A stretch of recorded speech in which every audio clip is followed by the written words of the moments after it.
think my dog is gonna hang out with us, Trisha. That's a nice jingle. No. Uh-oh.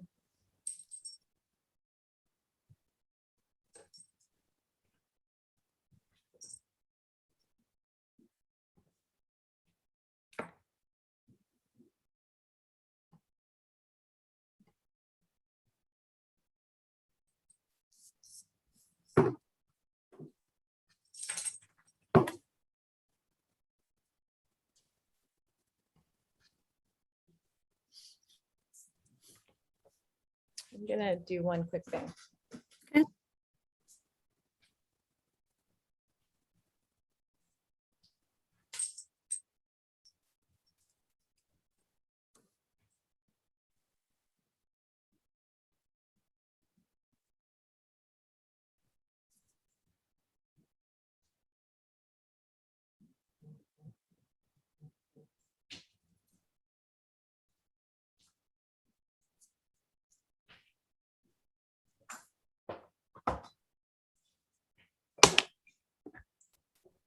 I just realized that I didn't have my computer plugged in.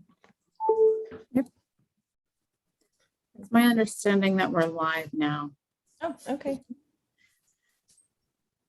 And it looks like we have a number of nice guests joining us. And so I want to welcome everybody to a virtual walkthrough of Saya Woolfalk, Field Notes of the Empathic Universe.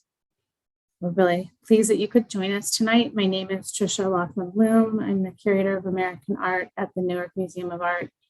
And our special guest tonight is Saya Woolfalk. Saya has been artist in residence at the Newark Museum of Art over the past 2 years, through thick and thin, with before COVID, during, and after, and has created actually not one, but 2 wonderful exhibitions at the museum, and we're happy to share them with you tonight. And first, I'm going to give you a little bit of information about Saya in case you're meeting her for the first time. Saya is a multimedia artist based in New York, and she's also a longtime member of the Newark art community. In addition to many exciting projects in the wonderful history of exhibition projects and special public art projects, I just want to run through a few of Saya's upcoming projects. She is an upcoming fellow at the University of Pennsylvania's Experimental Ethnographic Institute, which sounds really fascinating. She is working on a major commission for a forthcoming show at the Pennsylvania Academy of Fine Arts, and that'll be launching in 2022. And she has been working on a 3-city monument project honoring 3 great women: Coretta Scott King, Ruth Bader Ginsburg, and Marjorie Stoneman Douglas. And this is taking place in Atlanta, Miami, and Los Angeles. And stay tuned for more details about the launch date for those projects. But the focus of our meeting tonight is to take a closer look at the 2 wonderful, well, I don't know if we can really limit it to 2, but the multifaceted project that Saya has developed at the Newark Museum of Art. And I want to say we're going to walk through kind of a Matterport simulation of the exhibition very briefly, and then Saya is going to talk to us more in depth about her process and the things that led her to this particular exhibition. And as we're talking, please feel free to drop into the Q&A button your questions, and we're going to address as many of them as we can after Saya's presentation. So now I think we're going to conjure up our Matterport. And so again, if you haven't been to the Newark Museum of Art recently, we have a pretty special experience waiting for you. If you're coming to see Field Notes from the Empathic Universe, you will start by coming up through our North Wing elevator, which you can see here. Saya has transformed with a series of, these are digital collages that she's created into, she's converted into vinyl murals that really cover all four walls of our elevator to get you in the proper frame of mind for entering the spaces that she's created. So you step off the North Wing elevator, and thank you, Stephen, who is working the Matterport navigator. You step off the elevator and you'll step into this really lovely darkened space, which is the first room. So basically Saya's exhibition is laid out over 3 galleries on the second floor of our North Wing. And this is the first gallery. It's a 4-channel video installation that she's titled Cloudscape. And you can see a lot of very rich imagery. This is all projected, again, digital collages that she's created in response to our collections, projecting on the 3 walls, 1, 2, 3. And then there's really a great piece right under our feet. I don't know if Stephen can show us. There's a projection at your feet that you're standing in the midst of this lovely dynamic eddy of looks like autumn leaves.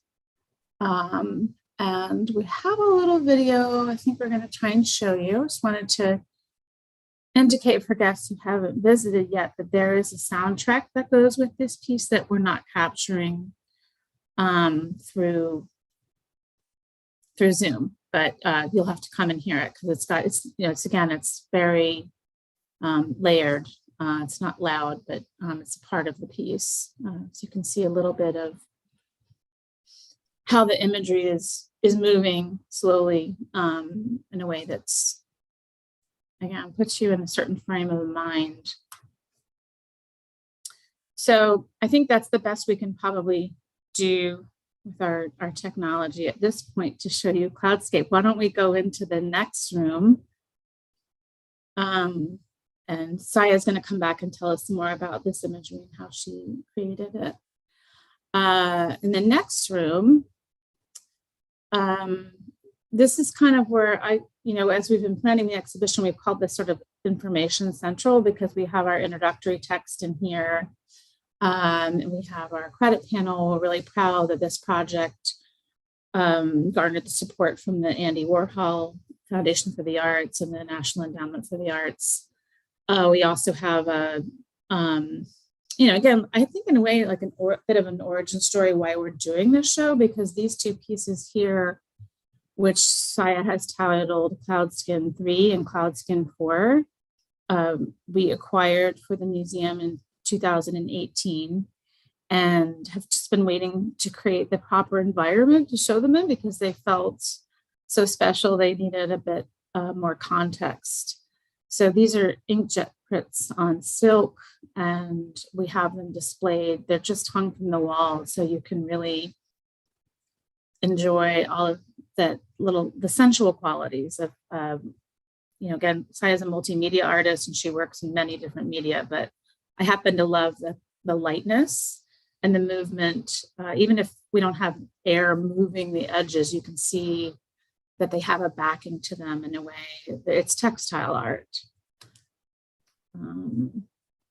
So then you move, after you've enjoyed being in this space, you move into the next space, which is quite a long space. And I think that we worked a lot to get the right amount of space and the right amount of content in here. And again, the major piece that we're virtually standing in front of here is called Birthing a New Sky. And I'm going to let Saya explain it to you a little bit herself. But just to tell you that these are all new works that she created as a part of her residency. And again, in response to our historical landscape collection, also in response to our herbaria collection, which is, we have plant specimens that we've been collecting for over 100 years at the museum. And so that tied in really nicely with Saya's larger body of work. She got to take a close look at them and create some of her own works in response that the title didn't stick, but we were calling them Saya's herbaria because it was, for us, it was so nice to have a contemporary artist that's interested in these somewhat antiquated objects that often don't make it out of storage. So I think that's about that. I just wanted to walk you through the overall space. And then, as I said, Saya's going to show us some more close-ups and some more explanations of what went into the making of these works. Well, right, Saya? I am. That's what I'm doing next. So I want to say thank you to everyone who's here, and thank you to Trisha for doing that beautiful walkthrough. The Matterport is so cool, and Tim, we love you for making that happen. You are the best and amazing to work with. I am now going to pull up a PowerPoint, and it'll take just 1 second. And I wanted to kind of start with from the beginning. And this project started in 2019 when I started becoming an artist in residence at the New York Museum of Art. And I was taken by the work in the landscape gallery. The New York Museum of Art has really fantastic examples of Hudson River School paintings. And ever since I was a student, when I was a painter, I have been in love with the ways in which Hudson River painters deal with light in their paintings. And when Trisha asked me to create new work, site-specifically for the New York Museum of Art as an artist in residence, these were the paintings that I wanted to respond to. In that gallery, there was also this really funny painting by John Kedor from 1829 called Portrait of a Young Artist. And that kind of triggered something for me. You know, these paintings were not made for someone like me. These paintings were not made for the assumption that I would be a part of the American story. And when I saw this portrait of the young artist, who looks so, if you look at this painting, he looks so funny and so goofy in this landscape with his little paint box, I identified with him. It's what I thought being an artist would look like. And so I wanted to respond to that. I wanted to respond to that by making a short video piece, and this is just a sketch, it's not in the exhibition, but that kind of triggered my imagination. I also had the fantastic opportunity to work with the Herbaria collection. I was looking at the plant specimen, and it's something that I actually do personally. Like, it's something that I do when I go to different locations. I collect plant specimens, and I send them to my grandmother actually in Japan whenever I travel. And so looking at these things, these you know, objects which are a collection of our natural world that I have this deep connection to, became an important part of my project. I also worked with students at Rutgers Newark through Alexandra Chang's Eco Art Salon, and showed them and talked to them about these plant specimens. And one of the things that one of the students said that really struck me was that the herbaria is almost like an archive or a library of plants that may no longer exist in the future of our world. Like, this may be the last specimen of something in our future, especially because they were thinking so much about ecological collapse. And what does that mean? Like, what does that mean for us? And from there, I made this collage, listening to the students, looking at their herbaria, looking at these landscape paintings. I created a self-portrait. So this is a self-portrait of myself surrounded by Hudson River School paintings that do not have people in the landscape. You can see here, it's kind of close up, the paintings themselves almost become like wings, but the interior of this body, which is made up of these specific paintings, we actually had a photographer come and take pictures of the objects in the collection and digitized those images. And those digitized images became the interior of my body. And I found the words of Sojourner Truth, because Sojourner Truth grew up in this region in the Northeast of the United States. And she's not necessarily a part of what we imagine to be the story of these Hudson River School painters. And I took her words and I placed them kind of at my heart and kind of at the center of my body.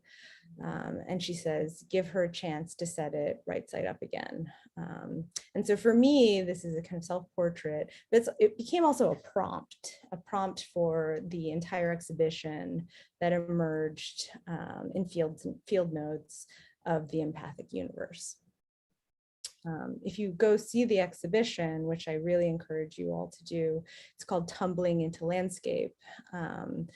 The Casey made this fantastic graphic that shows you the kind of all of the different paintings and tells you a little bit about all of the different paintings that I selected from the archive that are hung alongside of the collage, and also includes some of my own words about why I put this self-portrait inside of these landscapes that often omit people like me.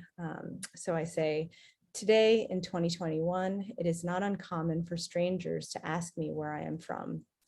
I answer the question by saying New York, and usually dissatisfied with the answer, the same stranger follows up with, where are you from originally? The question implies I am somehow not of this place, somehow not quite American. And for me, this project is very much about, dispelling this concept that, people like me, people who look like me are not of this place. We are of this place, we are of this land. And this collage, was a kind of foray into thinking about American land and thinking about Hudson River paintings as a part of my patronage, part of my history. So you move into the elevator, and I love that Trisha started the Matterport in the elevator, because the elevator is a kind of liminal space, it's a space between one world and another. That's how I like to imagine it. The figure in Tumbling Into Landscape is presented here filled with medicinal plants and abstracted landscape, and also the four virtues. So this world, I'd like you to imagine that you're moving into this world that has been intentionally imagined ethically. And to create this new work, I started writing fiction. I was working with Quincy Flowers, and he has this fantastic collective in Brooklyn. And I had the opportunity to take a workshop last summer where I began to do creative fiction as a part of the process that I use to make the work that I make. So I'm going to read a little bit for you for now. Birthing a new sky. Before she gives birth, she becomes contemplative. Birthing is a lonely task, requiring all of her concentration. She brews sassafras tea, then adds cannabis to relax her nerves and a bit of strawberry for sweetness, a concoction to dissolve consciousness. For a new sky to be born, she must split herself into a million pieces. Each cell in her body replicates itself, spinning in twirling orbits. Her atomized insides burst apart, cascading into the void around her. Swirling and churning, one cell makes its way back to her center, where her heart had been. This brave new life expands, forcing its way out as new light, new land, a new sky. From the Archives of Earth, the Woods Woman Mythology, Creation Myth, number 2754. From that text emerges this kind of altar-like installation, which is in field notes from the Empathic Universe. The central figure is an image of my sister the day before she gave birth to my niece Sky, or Sora in Japanese. And I'm constantly doing this in my practice. I weave reality with fiction. I take the things that I experience in my real life through collaboration and also just through autobiography and turn it into kind of folklore and mythology. To make this work, one of the first things that I did was I created a series of multimedia collages in paper collages, hand-painted paper collages. And the paper collages, using Sojourner Truth's kind of prompt of, turning the world right side up again, started kind of turning and churning and going upside down and right side up and kind of, gravity wasn't something that I was necessarily thinking about. And it was because of the ways in which Sojourner Truth kind of set up that prompt for me. And so this collage, this landscape collage, was the very clear horizon line was turned vertically. And then I cut the figure of my sister the day before she gave birth to her first daughter out of that landscape. And then she became kind of centerpiece of this altar. And I really, it seems so arbitrary that I'm explaining this to you, but I truly believe that these processes of conjuring, these processes of transforming one material into another are kind of contemporary rituals, are contemporary modes for us to kind of understand and transform what we've known before. And I took these Hudson River School paintings and thought deeply about Sojourner Truth and what she was offering to us, and then infused it with my personal life story to make this kind of creation myth, which is birthing a new sky. And she's surrounded by medicinal plants. This is one of the other collages before I turned it upside down. I turned it upside down, and then it became this kind of panorama. So at the foundation of this piece is a panorama of landscape that has been completely shifted in the way that you would actually, think that you should understand it. But it still operates as a landscape painting, but the sky is on the bottom and the earth is on the top. And, my sister who, has just given birth to, a child, is surrounded by medicinal plants and is sitting at the center, kind of bringing this all into being. So Cloudscape then emerges out of that. Both the installation in the elevator as well as Cloudscape uses elements from these collages that I created based on the Hudson River School paintings to create an immersive environment. So you're actually now inside of this place, right? So, I love working in 2D and 3D and 4D. And one of the reasons I love working in this way is that you can contemplate and think and explore through the two-dimensional media, and you can behave as if it's a thought experiment, and then you can create it in a physical space through 4D, excuse me. And you can actually immerse people in the logic of the place that, you have been contemplating through design. So when you walk into the space, you're completely immersed. You have been immersed inside of the elevator installation, which is a series of vinyl murals. You're surrounded by these caryatid-like women who are kind of pointing you in the direction of the central cloudscape. There's also the mindfulness activated future possibility generator, which is a technology inside of the installation that is a video as well, that is inside of a video monitor. And all of this is kind of swirling and churning around you. And you're invited to kind of interact with the space.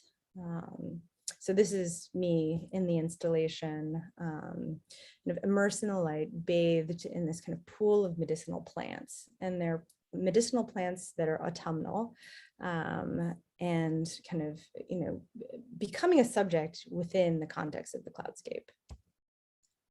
There's also a Instagram filter that you can use when you're inside of the installation, which allows you to kind of become a part of the Cloudscape. This is the wild strawberry face filter that's being used currently by my assistant, Isabel Conley, who has been incredible throughout this entire process, and without who I couldn't make the work that I make. So now I'm going to introduce you a bit to the Empathics. And if you go to the exhibition, the text is in the space as well, but I'm going to read this out loud. The Empathics.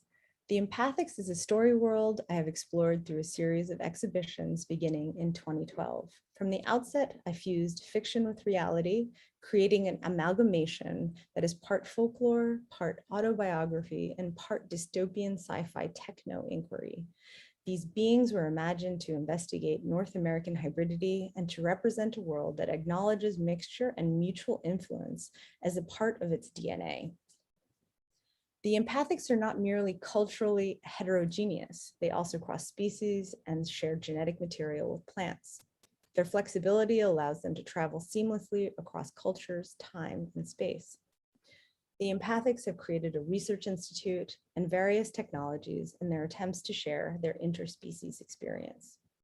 This exhibition collects the reflections of a senior empathic, showcasing manuscripts and tools used to access other worlds.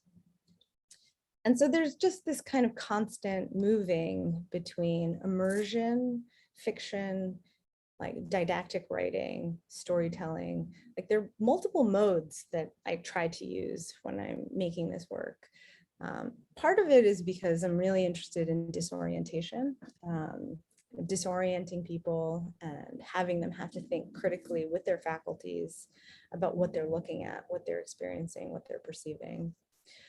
And part of it is because that's actually how we experience reality, like in this multimodal way. I love these pieces. They're in the collection at the Newark Museum. Trisha did a beautiful job of describing them. They are pieces called the Cloudskins, and they are they're digital prints on silk. And the top layer is a kind of composite of various paintings that I made over the years that have been digitized and turned into this object. But the bottom layer is imagery from the Hubble telescope. And so I'm always interested in taking perspectives that are, very small and perspectives that are very big and putting them into one space and seeing how they can operate and seeing how they can help us see like where we can move in the world. I also included this piece in the exhibition. It's a piece that I live with in my home. I don't really live with my own art in my home, but this piece I made in 2008 for the Studio Museum in Harlem when I was an artist in residence there. And it is the kind of foundation for my entire practice. It's a piece called the Noplesian Anatomy, and it kind of describes the ways in which the empathics become these interspecies beings, these part plant, part human beings. But it kind of combines like poetry and science simultaneously. And that's also something I'm really interested in with the Hudson River School paintings, is that there's this kind of transitional moment that you're seeing in these paintings between science before Darwin and science after Darwin, and painting before Darwin and painting after Darwin. And I think like my practice is very much this amalgamation of both of those practices simultaneously. And when I look at this piece, that's how I think of it. There are also the 4 virtues that I mentioned earlier: temperance, fortitude, justice, and prudence. And the empathics, as they kind of build this world, as they continue to iterate this world into the future, they're thinking ethically. They're thinking about how, the world can actually be a place that is, is mindful. People are being mindful of these like very important and fundamental humanistic values And so as a part of the exhibition, adjacent to this kind of birthing a new sky, this creation myth, you have the four virtues. We've also included the Encyclopedia of Cloud Divination, and there are 3 works on paper that kind of combine various elements from various places, but they're liminality objects, basically. They're objects that allow people to transform from one state into another and that facilitate that transformation. And, my practice very much is about that too, is like, how do we deal with these constant transformations? Like, how can we move into the future mindfully as we continue to transform? So that is the formal presentation that I have for this evening. And I think we're now going to move into Q&A. Thank you very much.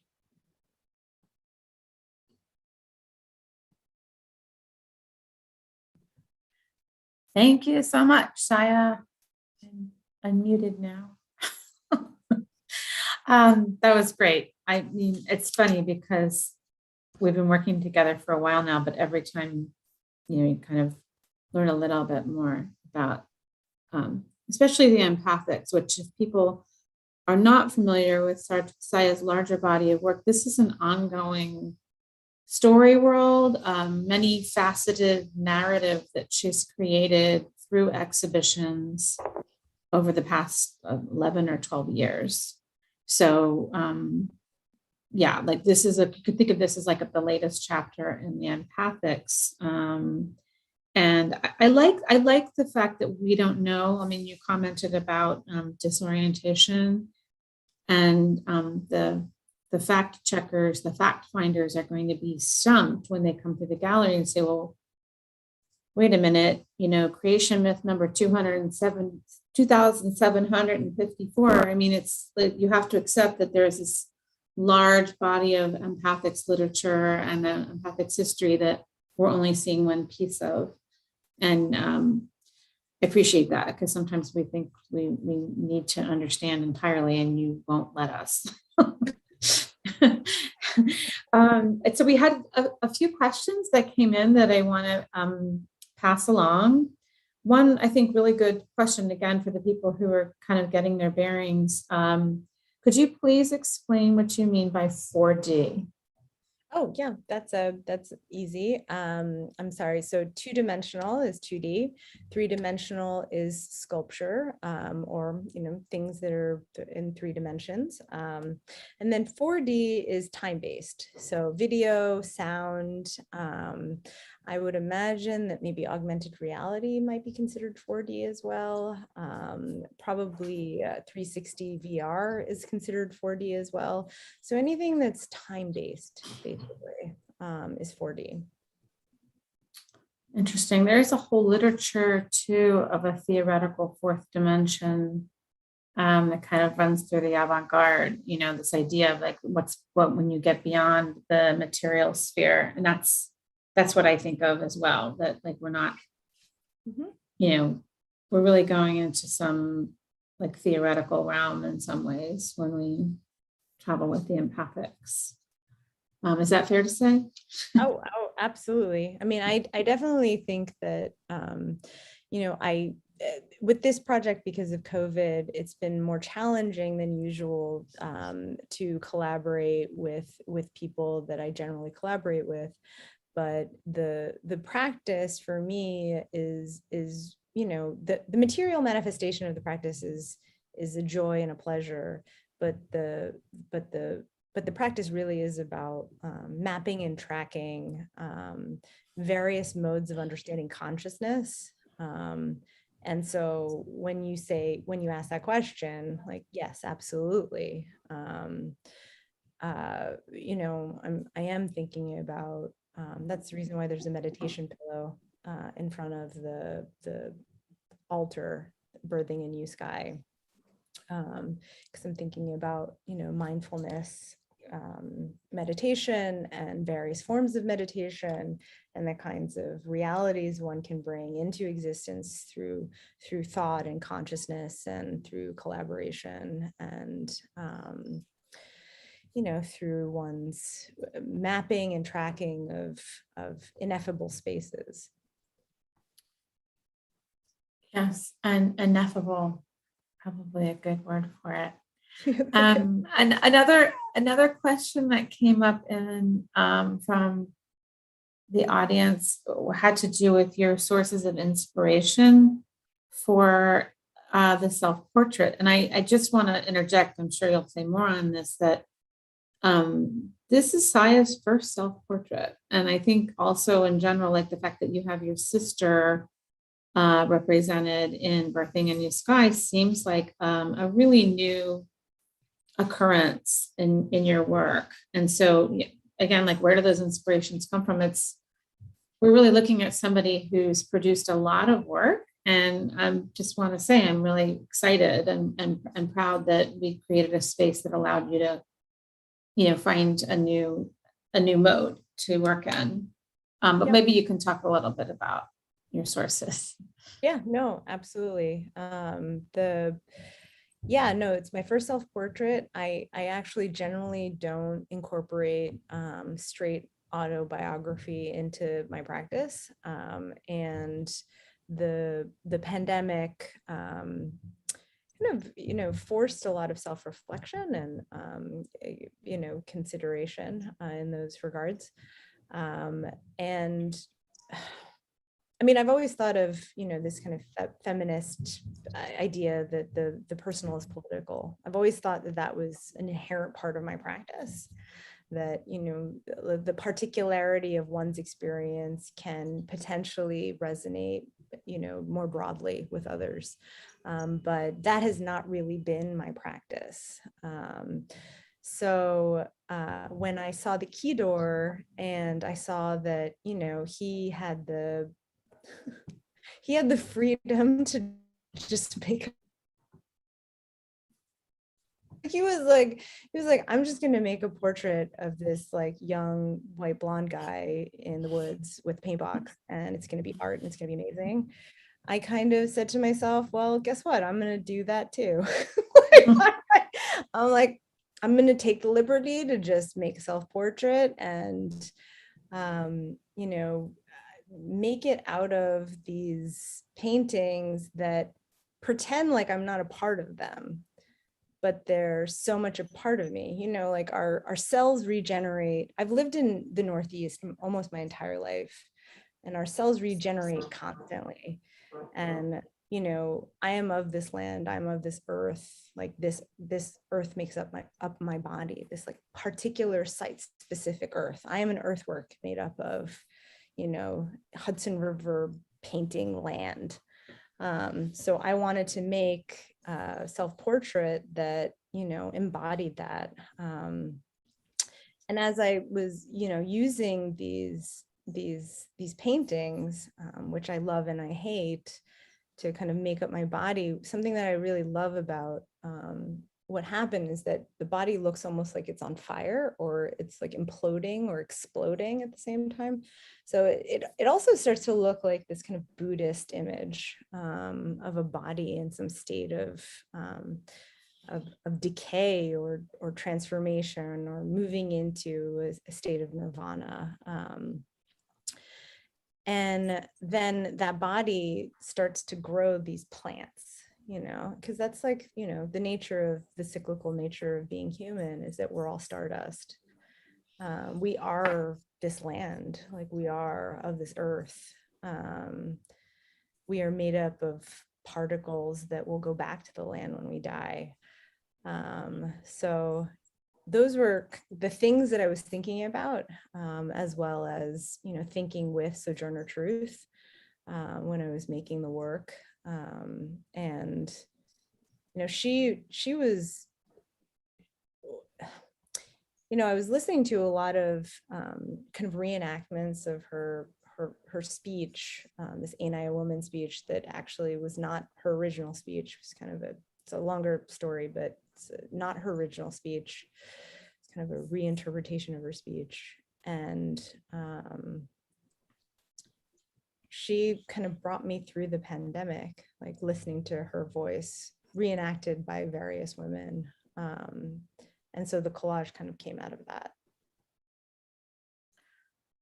I'll just say too that I think it's really interesting that, if you didn't know it was a self-portrait, you wouldn't be like, oh, look, there's Saya, so there's an element of enigma about it that allows people to also, I don't know, in some ways to bring themselves to the work, that it's you, but it's also very much about the place. So I think there's a really lovely relationship between that self-portrait and then what you did upstairs with your sister, again, drawing from the landscape.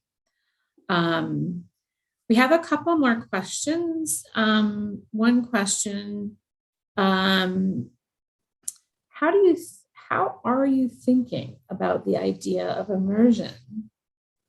And do you consider all of the senses when building a space or experience? Okay, can you repeat that? Yeah, it's really a two-part question. How are you thinking about the idea of immersion? And I'm just reading the question kind of word for word. Mm-hmm. And I like that it's in this active mode. What are your thoughts on the idea of immersion? And then are you considering all of the senses when you create a space? Yeah. I mean, because this is a presentation about a particular body of work, I don't really describe, how I came to this method of working. One of the things that I did that was incredibly formative for me was living for 2 years in northeastern Brazil, studying folkloric practitioners and how they approach storytelling. They were specifically the descendants of escaped slaves and also indigenous people.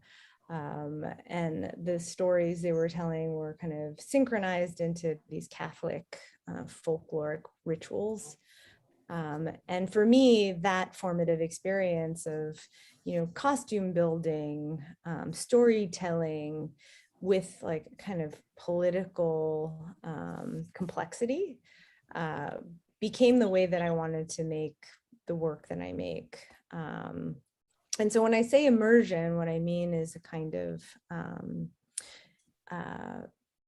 like you're already there. Like I'm often talking about a future, but by creating these immersive experiences, what I'm hoping is that the affect that they produce is actually like an affect that you can take back into your regular life, and you already experience the possibility of that affect. So you already think that it's possible because you already experienced it. And so, I say immersion, yes, it's immersion through video, through sound, through taste, through touch. I mean, usually it's actually sound and video and objects and sometimes smell and sometimes touch too, depending on the interactivity of the installation. But, it's I think of my practice as a way to kind of, offer that to people, like offer something as a concrete, tangible experience that they already had. So maybe they'll recognize it in the world when they move back into it. That's great. Another question that came in has to do with the relationship between your work at the Newark Museum and your previous work at the Studio Museum in Harlem. And most recently, Saya was in a group show at the Bronx Museum of the Arts called Born in Flames. And I think that also gets on a question, because we're kind of wrapping it up here. I want to maybe double up the question. And just, like in terms of sources, literary, poetry, and if there are sources beyond your experience, that influence your imagery. Yeah. So the work I made for the Bronx Museum was based on a dashiki that I found in my grandmother's basement when she passed away. And it was a painting that I made that I turned into a kind of colossal garment. And I think that work actually has a lot to do with the work that I'm planning on making in the future, where, as a woman, like I'm not often actually offered lots of opportunities to make large scale artworks. It is often at a domestic scale, and what was really exciting, was actually a wall that was pre-built by Sanford Biggers for his exhibition, and so I used the wall that Sanford built to make my grandmother's dashiki, and as a kind of giant colossal object. And it's something that you think of as really small, but actually like it turned into something like really enormous. And the title is Daywear for Futures Not Yet Habitable for Humankind. So it's a kind of monument piece, like that's a kind of monument piece. So I guess it's completely consistent with the work that I'm producing at the Newark Museum, because I think of myself as a kind of affect technologist. I think of myself as someone who is structuring the minds and imaginations and experiences of people, and in ways that I hope will open alternative possibilities for people. And to think of this like tiny garment that my grandmother had just like in her basement when she passed away, that she wore every day and she loved, as this like colossal object that has so much meaning and is a monument to a future possibility, like really shifts your valence on that object. So I hope that answers your question. And I think for the project I'm working on for PAFA, like I'm thinking along those lines, thinking of these like colossal women that you're surrounded by. Well, it's very interesting, that idea of like shifting scale. And because I when we started this process, I had no idea what you would create. And it's been like really just such a joy and so interesting to see where you landed, and even like with the iterations of things. But there is something striking to me about both Tumbling Into Landscape and Birthing a New Sky, that it is this agglomeration of small jewel-like works that's kind of like an altar. It's kind of, we can't help at the Newark Museum of Art but think of the Tibetan altar, that's one floor above, or Joseph Stella's The Voice of the City of New York, which is really, a secular religious piece. Mm-hmm. So yeah, it's just lovely that you've done both, and also for people who are unfamiliar with Saya's work, I think it's fair to say, you correct me if I'm wrong, that this is a nice turn in your work, that you're working with hand painted papers and hand collaged, these layered objects that you don't always see in your practice. To come see them at the museum up close is really a treat. Oh yeah. So I would really encourage, the reason why, so we were thinking about doing this presentation as a Matterport presentation, and I, intervened and wanted to show images because the materiality of the work is so much a part of the work. And the like seeing things digitally does not give you a sense at all of how each body is made up of probably 1,000 parts, and each part has been, it looks like I have a team of, a million people, but actually I have a team of one and an assistant.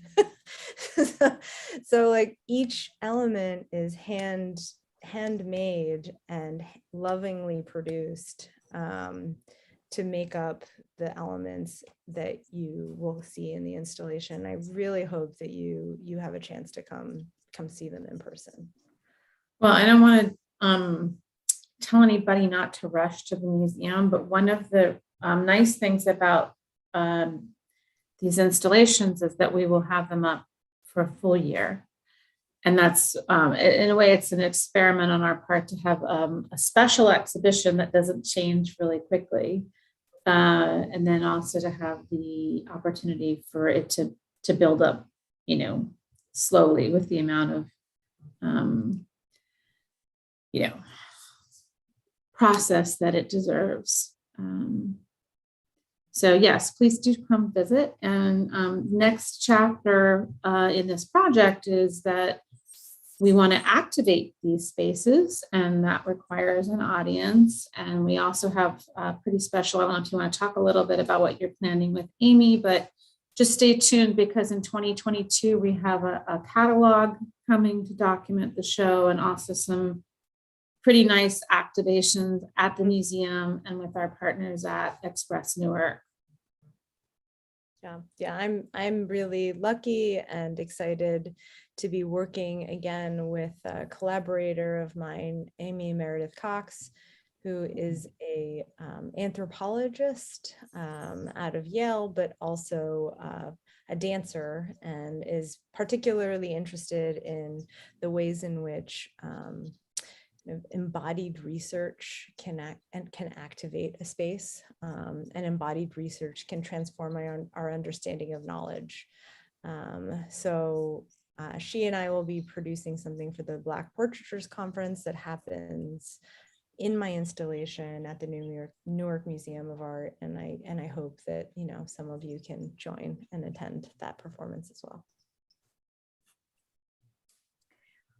So I think we're wrapping things up here, because we have a lot of great questions and wonderful comments. I hope you get a chance to look at the chat and the Q&A, Saya, but we like to keep these virtual experiences within a contained format. And so we want to thank you for coming and joining us. And Saya, thank you so much for your time and the extra insights about your work. We look forward to seeing everybody at the museum soon, we hope. And I don't know, you have anything you want to say? Got some nice fans here. I do. I want to say thank you so much. Oh, I want to say thank you so much to everyone who's here tonight. And I also want to say thank you to Trisha for, 2 years of listening to my meandering and trusting that it would turn into an exhibition. Because you have been a treat and a dream, and I feel very special and lucky to have this opportunity and realize this project with you. So thank you. Thank you, Saya. All right, everybody. I think that's it. I think we're done. Okay. We'll see you next time. Okay, good night. Okay. Bye-bye, everybody. Bye.